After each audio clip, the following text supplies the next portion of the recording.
quite a bit of a disconnect between provisioning services on the one hand and the other types of ecosystem services on the other hand. So if we're managing ecosystems to provide food, to provide building materials, so we obviously for agricultural or agroforestry purposes, we're maybe not maximizing them in terms of their regulating services.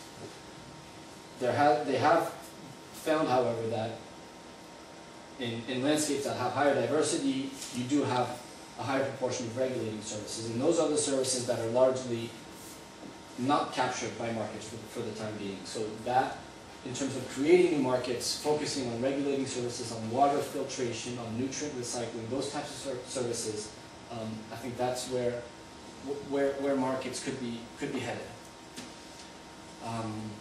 So this idea of bundling, this idea of marketing diverse landscapes, is one that has been picked up by this green development mechanism, which was presented in Nagoya as one of the potential innovative financing mechanisms, and did not succeed in convincing everybody. So it's now called the Green Development Initiative, still changing its name and still trying to generate political support. We'll see where it stands during the next negotiations of the Convention on Biological Diversity next year. In India, the idea is to develop this type of a matrix to assess the different types of benefits associated with a landscape management plan in terms of its conservation, sustainability, equity development, looking at the different scales. And that is basically what is being sold, is a sustainable landscape management plan. Another idea that came out of this IPES initiative, again, starting with the landscapes and trying to see how a bundle of ecosystem goods can be seen as a worthy investment for different beneficiaries. The fact that they're provided together and that we're buying the whole landscape. People have been talking about labeling these landscapes. We've seen also in the context of the discussions in Nagoya, the idea of the Satoyama initiative, of having sort of a template for how landscapes are managed for providing agricultural goods, but also ecosystem services can be replicated. The idea was to basically avoid the whole discussion on how do we quantify the different types of benefits and put them up for auction, just letting whoever is interested in sponsoring or buying these landscapes. Obviously buying is not the appropriate word here, but in supporting them for corporate social responsibility. The tourism industry probably could be an easy target for this type of investments, that they're able to be seen as sponsors of a diverse landscape, one that's providing a bundle of ecosystem services, capitalizing on their global existence values, but preserving them for the local benefits that they provide to communities. So these are some of these initial brainstorming ideas. There have been others. How do we have IPS work? I've just presented to you very briefly the idea of piggybacking, of bundling. Others have talked about having a new global fund, a new global IPES fund, or about creating a global cap and trade system for biodiversity credits, having a virtual marketplace for these types of transactions to happen. It's still a pretty open field in terms of the ideas on how IPS could work. So just to wrap up and get a different sense of perspective on how this discussion on IPS has evolved and where it's headed next.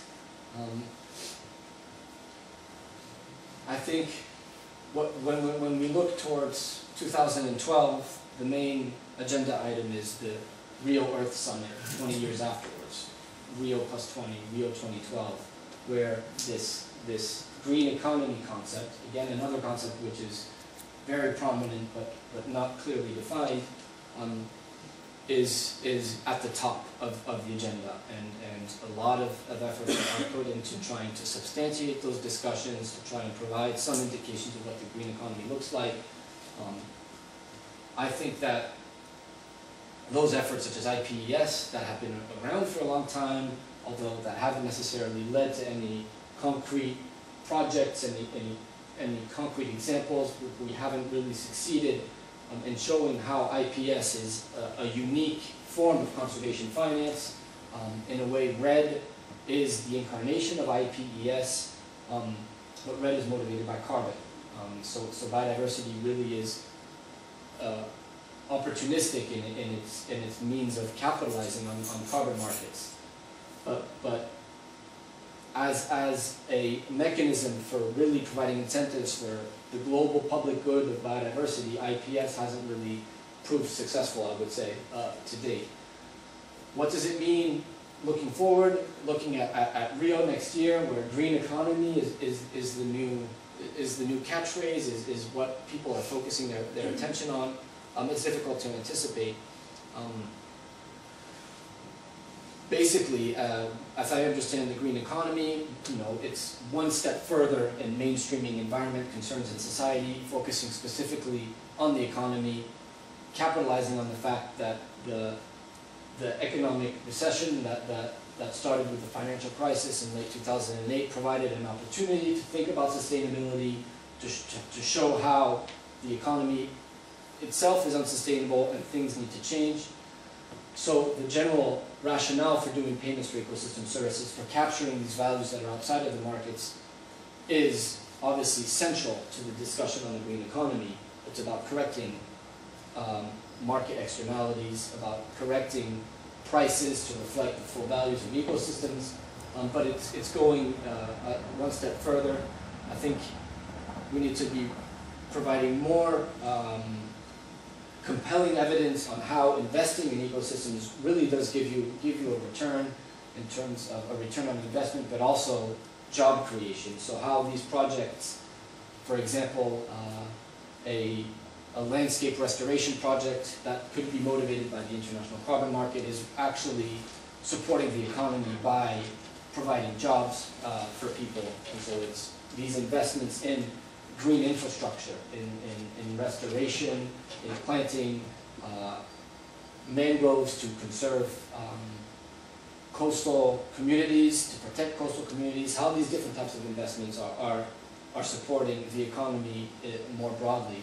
I think that really is the type of argumentation that the environmental community needs to build better if other stakeholders are going to be interested in conserving the ecosystems. Again, the main rationale for ecosystem services is to make it more relevant to economic decision makers. People need to understand why the environment is valuable to them. Ecosystem services have taken us quite a step forward. I think there is much more mileage to be made from that concept, and the green economy really can serve as a catalyst for taking it further. So that's the presentation I had for you. I don't have a thank you slide, unfortunately. I apologize for that, but want to thank you very much for your attention. I hope I sparked some thoughts, some ideas. I hope I was relatively clear in presenting this initiative, and I look forward to your questions and to a discussion. Thank you very much.